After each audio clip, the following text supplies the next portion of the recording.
Hi hello guys அனைவருக்கும் வணக்கம். இன்னைக்கான வீடியோவில் நாம் என்ன பார்க்க போகிறோம் அப்படின்னா, எஸ்பிஓவில் சில அப்டேட்லாம் பார்த்தீங்கன்னா விட்டுருக்காங்க. ஸோ ஒர்க் சம்மந்தமாகவும் சரி, நம்மளுக்கு சேலரி அப்டேட் அது சம்மந்தமாகவும் சரி, ரீஃபண்ட் மெம்பர்ஸ்க்கு அவங்களுக்கும் ஸோ நிறைய அப்டேட் வந்து பார்த்தீங்கன்னா விட்டுருக்காங்க. ஸோ அதை பற்றி அந்த வீடியோவில் வந்து ஃபுல்லாக பார்க்க போகிறோங்க. ஸோ ஃபஸ்ட்டு அப்டேட் என்ன அப்படின்னா, ஒர்க் வந்து பார்த்தீங்கன்னா நாளைக்கு வந்து பார்த்தீங்கன்னா ஸ்டார்ட் பண்ணுறாங்க. ஸோ உங்களுடைய ஒர்க் எப்போ ஸ்டார்ட் ஆகுது நீங்கள் தெரிஞ்சுக்கணும் அப்படின்னா, உங்களுடைய எஸ்பிஓ ஐடி லாகின் பண்ணுங்கள். லாகின் பண்ணிவிட்டு அதில் டேஷ்போர்ட் ஆப்ஷன் இருக்கும். அதில் நீங்கள் டச் பண்ணி கீழே ஸ்க்ரோல் பண்ணி வந்தீங்க அப்படின்னா, உங்களுக்கு யுவர் டாஸ்க் ஸ்டார்ட் டேட்னு ஒன்று இருக்கும். ஸோ அந்த டேட்டில் தான் உங்களுக்கு உங்களுடைய டாஸ்க் வந்து பார்த்தீங்கன்னா ஸ்டார்ட் ஆகுது. ஓகேங்களா? ஸோ அந்த டேட்டில் நீங்கள் வந்து தாராளமாக உங்கள் ஐடி ஓப்பன் பண்ணிவிட்டு டுடே டாஸ்க் ஒர்க்கில் போயிட்டு நீங்கள் வந்து ஒர்க் வந்து பண்ணிக்கலாம். ஒர்க்கு அதாவது வேலை எப்படி இருக்குன்னு சொல்லிட்டு நம்மளோட சேனலில் வந்து பார்த்தீங்கன்னா அப்டேட் பண்ணுவோம். மறக்காமல் நம்மளோட சேனலில் வந்து பார்த்தீங்கன்னா நீங்கள் சப்ஸ்கிரைப் பண்ணி வச்சுக்கோங்க. அப்போ தான் நீங்கள் உங்களுடைய ஒர்க்கை நீங்கள் கரெக்டாக வந்து பண்ண முடியும். ஓகேங்களா? ஸோ நெக்ஸ்ட்டு என்ன விஷயம் அப்படின்னா, ஸோ பேட்ச் பையாக தான் வந்து பார்த்தீங்கன்னா இப்போ வந்து ஒர்க் வந்து ஸ்டார்ட் பண்ணுறாங்க. நாளைக்கு 4ஆம் தேதி, அதாவது வந்து பார்த்தீங்கன்னா எஸ்பிஓவில் முன்னாடி ஜாயின் பண்ணவங்களுக்கு 4ஆம் தேதி வந்து பார்த்தீங்கன்னா ஸ்டார்ட் பண்ணுறாங்க. ஸோ அப்புறம் 5ஆம் தேதி, அப்புறமா 6, அப்புறமா 7 இந்த மாதிரி வந்து பார்த்தீங்கன்னா ஒவ்வொரு நாளும் வந்து பார்த்தீங்கன்னா ஒர்க் வந்து பார்த்தீங்கன்னா ஸ்டார்ட் ஆகுதுங்க. அப்போ அதில் எந்த நாள் உங்களுக்கு ஸ்டார்ட் ஆகுதுன்னு போட்டு நீங்கள் வெரிஃபை பண்ணிவிடுங்க முதல்ல. உங்கள் ஐடி லாகின் பண்ணி பார்த்துருங்க. பார்த்துட்ட பிறகு அதுக்கப்புறமா அந்த டேட்டில் வந்து பார்த்தீங்கன்னா நீங்கள் உங்களுடைய ஐடியை லாகின் பண்ணி நீங்கள் வந்து ஒர்க் பண்ணலாம். ஸோ எப்படி ஒர்க் பண்ணணும்னு சொல்லிட்டு நானும் உங்களுக்கு வந்து பார்த்தீங்கன்னா கைட் பண்ணுவேன். ஓகேங்களா? நம்ம சேனலில் வீடியோ போஸ்ட் பண்ணுவோம். மறக்காமல் வந்து பார்த்தீங்கன்னா வாட்ச் பண்ணிக்கங்க. ஓகேங்களா? ஸோ ஓகே, இதுதான் ஒர்க்கில் வந்து பார்த்தீங்கன்னா சொல்லியிருக்காங்க. எதுக்கு இது பேட்ச் வையாக வந்து பார்த்தீங்கன்னா ஸ்டார்ட் பண்ணுறாங்க அப்படின்னா, 3 ரீசன் சொல்லியிருக்காங்க. ஸோ ஃபஸ்ட் ரீசன் என்ன அப்படின்னா, வித்ட்ராவல் ரிக்வெஸ்ட். அதாவது நம்ம ஒரே மொத்தமாக எல்லோரும் ஒர்க் பண்ண ஸ்டார்ட் பண்ணிட்டோம் அப்படின்னா, வித்ட்ராவல் வந்து பார்த்தீங்கன்னா எல்லாருக்குமே வந்து பார்த்தீங்கன்னா போட முடியாது. ஏன்னா வித்ட்ராவல் கொடுத்த 7 நாட்களுக்குள்ள அமௌண்ட் நம்மளுக்கு வர மாதிரி சொல்லியிருக்காங்க. அப்போது எல்லாருமே ஒரே நாளில் ஒர்க் ஸ்டார்ட் பண்ணிட்டாங்க அப்படின்னா, கண்டிப்பா என்ன ஆகும்? அவங்களுக்கு வந்து பார்த்தீங்கன்னா, ஒரு எல்லாருக்கும் மொத்தமா வித்ட்ராவல் ரிக்வெஸ்ட்டும் வந்து பார்த்தீங்கன்னா குடுக்க முடியாது. குடுத்தோம் அப்படின்னா சைட் வந்து பார்த்தீங்கன்னா எரர் ஆகும். ஸோ, அதனால இந்த ஒரு கண்டிஷன் பார்த்தீங்கன்னா வச்சிருக்காங்க. டீம் ஸ்பிளிட் பண்ணதுக்கு காரணம் இதுதான். ஓகேங்களா? எல்லாருக்குமே வந்து வித்ட்ராவல் வந்து பார்த்தீங்கன்னா 7 நாள்ல வந்து பார்த்தீங்கன்னா போடுறதுக்காகவும், எல்லாருமே ஒரே நாள்ல வித்ட்ராவல் குடுத்தா போட முடியாத காரணத்தினாகவும், ஸோ எல்லாருக்கும் பேட்சா குடுத்து இந்த பேட்ச் இந்த டைம்ல நீங்க குடுக்கலாம். அந்த பேட்ச் இந்த டைம்ல குடுக்கலாம்னு சொல்லிட்டு சொல்லியிருக்காங்க. ஓகேங்களா? இதுதான் ரீசன். ஸோ, இதான் ஃபர்ஸ்ட் ரீசன் சொல்லியிருக்காங்க. செகண்ட் ரீசன் வந்து நீங்க வித்ட்ரா ரிக்வெஸ்ட் வந்து குடுக்க சொன்னாங்க அப்படின்னா, எஸ்பிஓ சைட்ல உள்ள நெறைய பேர் போவாங்க இல்லையா? ஸோ, அப்ப நெறைய பேர் உள்ள போகக்குள்ள என்ன ஆகும்னா, சைட்டு எரர் ஆகும்.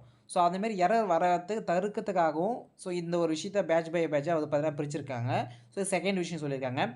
தேர்ட் ஒன் என்ன சொல்லியிருக்காங்க அப்படின்னா, இப்போ வந்து நம்ம ஒரு கம்பெனி கிட்டேருந்து ஒரு ஒர்க் வந்து வாங்குறோம். ஃபார் எக்ஸாம்பிளுக்கு ஒரு இன்ஸ்டாகிராமில ஒரு பேஜஸ்ல வந்து பார்த்தீங்கன்னா, ஒரு 100 இல்ல 1000 இல்ல ஒரு 10,000 10 மில்லியன் இந்த மாரி நாங்க வியூஸ் வந்து பார்த்தீங்கன்னா குடுங்க.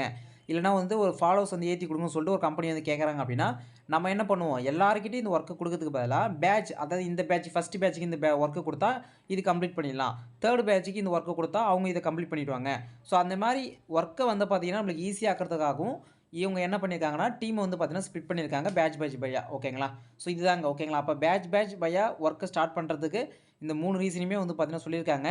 சில முக்கியமான விஷயம் என்ன அப்படின்னா, 20ஆம் தேதி வரைக்கும் வந்து பார்த்தீங்கன்னா, உங்களுக்கு டெமோ தான். எல்லாருக்குமே வந்து பார்த்தீங்கன்னா, டெமோ தான் வந்து பார்த்தீங்கன்னா ஸ்டார்ட் பண்றாங்க. இந்த டெமோ பீரியட்ல உங்களுக்கு அமௌண்ட் வந்து பார்த்தீங்கன்னா, ஃபுல் அமௌண்ட் வந்து பார்த்தீங்கன்னா கிரெடிட் ஆகாது. மிகவும் குறைந்த அமௌண்ட் தான். ஒரு ரூ. 1 ரூ. 2 வந்து பார்த்தீங்கன்னா, அமௌண்ட் கிரெடிட் ஆகுற மாரி தான் சொல்லியிருக்காங்க. ஓகேங்களா? ஸோ ரூ. 1 ரூ. 2 சொல்ல கிடையாது. ஆனா நான் வந்து பார்த்தீங்கன்னா, இதுக்கு முன்னாடியே டெமோ ஒர்க் வந்து குடுத்துருக்காங்க எஸ்பிஐ சைட்ல. அப்போ ரூ. 1 தான் குடுத்தாங்க. ஓகேங்களா? அந்த மாரி குடுக்கறதுக்கு வாய்ப்பு இருக்கு. ஸோ நாளைக்கு அமௌண்ட் எவ்வளோ அமௌண்ட் வரும்னு சொல்றேன்னு சொல்லிட்டு சொல்லியிருக்காங்க. ஓகேங்களா? அப்போ நாளையிலேருந்து ஒர்க் ஸ்டார்ட் ஆகுதுங்க. 19ஆம் தேதி வரைக்கும் வந்து பார்த்தீங்கன்னா, இந்த பேட்ச் ஆனது வந்து பார்த்தீங்கன்னா கன்டின்யூ ஆகும். 20ஆம் தேதி தான் எல்லாருமே வந்து பார்த்தீங்கன்னா, ஒர்க் வந்து பார்த்தீங்கன்னா ஸ்டார்ட் பண்ண போறாங்க. டிஜிட்டல் இன்ஃப்ளூயன்ஸும் சரி, டிஜிட்டல் கன்டென்ட் ரைட்டரும் சரி, மைக்ரோ டாஸ்க் ஒர்க்கரும் சரி, எல்லாருமே 20ஆம் தேதி தான் எல்லாருமே ஒர்க் வந்து பார்த்தீங்கன்னா ஸ்டார்ட் பண்ண போறாங்க. ஸோ அப்போவே வந்து பார்த்தீங்கன்னா, வீடியோவும் செலக்ஷன் பண்ணி முடிச்சுருவாங்கன்னு நெனைக்கிறேன். ஓகேங்களா? So okay. அப்போ இந்த நாட்கள்ல நம்மளுக்கு அமௌண்ட்டும் கம்மியா தான் வரப்போகுது. இது ஒரு டெமோ பீரியடா தான் நம்ம வந்து பார்த்தீங்கன்னா, நம்ம வந்து பண்ண போறோம். ஜஸ்ட் ஒர்க் எப்படி இருக்குன்னு சொல்லிட்டு நம்ம கத்துக்க போறோம். ஓகேங்களா? நெக்ஸ்ட்டு என்ன சொல்லியிருக்காங்க அப்படின்னா, இந்த டெமோ பீரியட விட்டுட்டு ட்ரெய்னிங் பீரியட் வந்து பார்த்தீங்கன்னா 6 மாசம் நடக்குது இல்லையா? இந்த ட்ரெய்னிங் பீரியட் எதுக்காக நடக்குது அப்படின்னா, அதாவது எஸ்பிஐ கிட்ட ஒரு ஒர்க் குடுத்தா இவங்க வந்து பண்ணி காட்டுவாங்க. ஸோ அத நிரூபிக்கிறதுக்காக மட்டும் தான் இந்த ட்ரெய்னிங் பீரியடுமே சொல்லியிருக்காங்க. ஓகேங்களா? இதுதாங்க எஸ்பிஐ சம்மந்தமா அந்த ஒர்க் ரிலேட்டடான ஒரு இன்ஃபர்மேஷன். ஓகேங்களா? ஸோ நெக்ஸ்ட் விஷயம் என்ன அப்படின்னா, சேலரி அப்டேட். சேலரி அப்டேட்ட பொறுத்தவரைக்கும் நம்மளுக்கு இந்த வீக் எண்டுல இல்ல நெக்ஸ்ட் வீக் அதில வந்து பார்த்தீங்கன்னா, சேலரி ரிக்வெஸ்ட் குடுத்தவங்களுக்கு அமௌண்ட் ரிலீஸ் பண்ற மாரி சொல்லியிருக்காங்க. இதுதான் சேலரி அப்டேட். நெக்ஸ்ட் ரீஃபண்டுக்கு என்ன சொல்லியிருக்காங்க அப்படின்னா, இப்போதைக்கு வந்து பார்த்தீங்கன்னா, டோட்டலா ஒரு 1100 பேருக்கு வந்து பேமெண்ட் வந்து போட்டுருக்காங்க. ஸோ அவங்களுக்கு எல்லாருக்குமே ஒரு மெயில் வந்து போயிருக்கும். ஓகேங்களா? என்ன மாரி மெயில் போயிருக்கு அப்படின்னா, எஸ்பி நோட்டீஸ் பில் நீங்க செக் பண்ணியிருப்பீங்கன்னு நெனைக்கிறேன். ஸோ அந்த மெயில் நீங்க வந்த 15 நாளுக்குள்ள நீங்க என்ன பண்ணணும் அப்படின்னா, உங்களுடைய ஸ்டாஃப் ஐடி, உங்களுடைய நேமு, அதெல்லாம் ஃபில் பண்ணிவிட்டு நீங்கள் sbotvm@gmail.comக்கு நீங்கள் அந்த மெயில் வந்து பார்த்தீங்கன்னா சென்ட் பண்ணணும். உங்களுடைய பேமெண்ட் ப்ரூஃபோட. உங்களுக்கு வந்துச்சு இல்லையா அந்த ரீஃபண்ட் அமௌண்ட்டு. நீங்கள் கட்டின அமௌண்ட் வந்து 18% டேக்ஸ் போக, டிடிஎஸ்லாம் போக உங்களுக்கு அமௌண்ட் ரிசீவ் ஆயிருக்கும். அந்த அமௌண்ட்டை நீங்கள் வந்து பார்த்தீங்கன்னா அட்டாச் பண்ணி மெயில் பண்ணிவிட்டு, நீங்கள் பண்ணிட்டீங்க பிறகு தான் உங்களுக்கு அடுத்ததா சேலரி அமௌண்ட். அதாவது நீங்கள் ஒர்க் பண்ண அமௌண்ட் வந்து பார்த்தீங்கன்னா, உங்களுக்கு வந்து ரிசீவ் குடுக்கும். ஓகே. அதாவது ரிசீவ் பண்ணுவாங்க.